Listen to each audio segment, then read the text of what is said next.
All right, here's our final video in the MOU mini-series. Shout out to Seattle Center on this one for shifting their focus this year from safety and winning Archies to providing top-notch solidarity events. So here's the Seattle Center for that. So we're going to go ahead and cover Article 46 now. So Article 46 is realignment of workforce, movement of employees, essentially. So this one is another one like the 7 days is a week thing every year that we get questions about. We try and catch MOUs that have conflicting language in it, but anytime, if your facility is one of those where somebody checks out and we bid that person's line or that person's RDOs, that's not correct. Article 46 should be followed.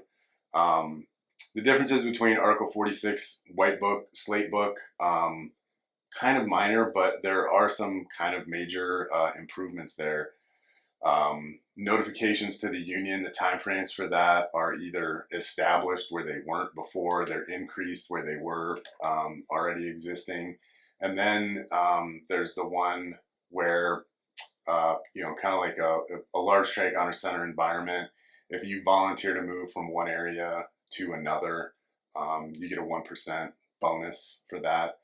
That obviously didn't exist before. And the agency could essentially, before, if you had a shortage in an area and you needed to move an employee, the agency would just say where they were going to move the employee from.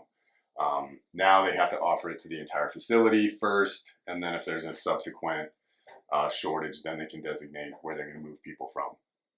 Which brings us to the crew imbalance section of Article 46, which is what we always end up talking about. So if you have a situation where you have a trainee that checks out partway through the year, you don't just automatically bid those days to the facility or have like a waterfall and offer them, running down the list or however it's worked in the past. That person stays on those days off. Those are the days off they bid.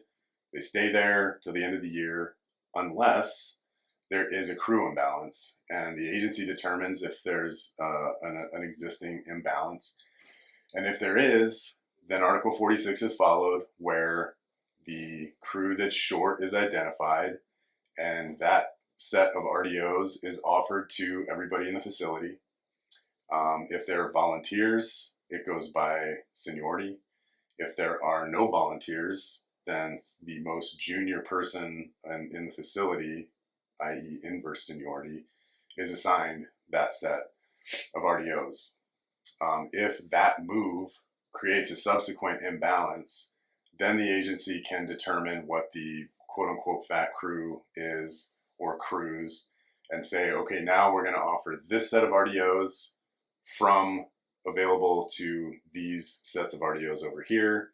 And then again, the most senior person, the volunteers, would get assigned there. And if there are no volunteers, then the most junior person from that identified set of RDOs gets assigned those days off. So in some instances, it does end up being the person that just checked out. If they're a new hire, they probably are junior, so they may end up getting moved. But, there may be other situations where it's a CPCIT or, there were, several new hires that all came in at the same time and kind of checked out at different times. And, the person that checked out may not be the most junior person of those new hires. So it's Article 46 is written that way to make sure that seniority is protected and that the agency is just not moving people just to move people. So it can be kind of complicated, but I would encourage you to sit down and read through it. And if you have any questions, talk to your FAC rep or reach out to the leadership team about it, and we can help walk you through it.